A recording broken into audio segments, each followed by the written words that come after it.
മമ്മിയുടെ ബർത്ത്ഡേ സെലിബ്രേഷൻ്റെ ഭാഗമായിട്ട് കൊച്ചുമകളെയും മരുമകളെയും ഒന്നും കൂടാതെ തനിച്ച് തൊടുപുഴയ്ക്ക് ഷോപ്പിങ്ങിന് വന്ന് മമ്മിക്ക് ഇഷ്ടമുള്ളൊരു ഐസ്ക്രീമും ബ്രൗണി വിത്ത് ഐസ്ക്രീം. മമ്മി ഇതുവരെ ബ്രൗണി കഴിച്ചിട്ടില്ല എന്ന് പറഞ്ഞു. അപ്പോൾ മമ്മിയുടെ ആഗ്രഹപ്രകാരം മമ്മിക്ക് ഇതേ ഒരു ബ്രൗണി വിത്ത് ഐസ്ക്രീം ജ്യൂസ് എല്ലാം മേടിച്ച് കൊടുത്തിട്ടുണ്ട്. ഇനി തന്നെ മമ്മിക്ക് ആഗ്രഹമുള്ള ആണോ? ഓർമ്മയില്ല. മമ്മിക്ക് ബ്രൗണി വിത്ത് ഐസ്ക്രീം കഴിച്ചായിട്ട് ഓർക്കുന്നില്ല. അപ്പോൾ മമ്മിക്ക് ഒരു ബ്രൗണി വിത്ത് ഐസ്ക്രീം കഴിച്ചു നോക്കി. കഴിച്ചിട്ട് എങ്ങനെയുണ്ടെന്ന് പറഞ്ഞു.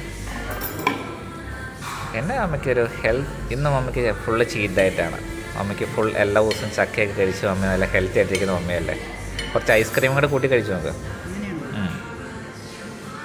അപ്പോൾ ഇന്നത്തെ ദിവസം മമ്മിക്ക് ബ്രൗണി വിത്ത് ഐസ്ക്രീം എങ്ങനെയുണ്ട്? സാധാരണ പെൺകുട്ടികൾക്ക് ഈ സാധനം ഭയങ്കര ഇഷ്ടമാണ്. എനിക്കിതിനോട് വലിയ താല്പര്യമില്ല. അങ്ങനെയാ പെൺകുട്ടികൾക്ക് ഇതിനോട് ഇത്ര താല്പര്യം? എനിക്കറിയില്ല.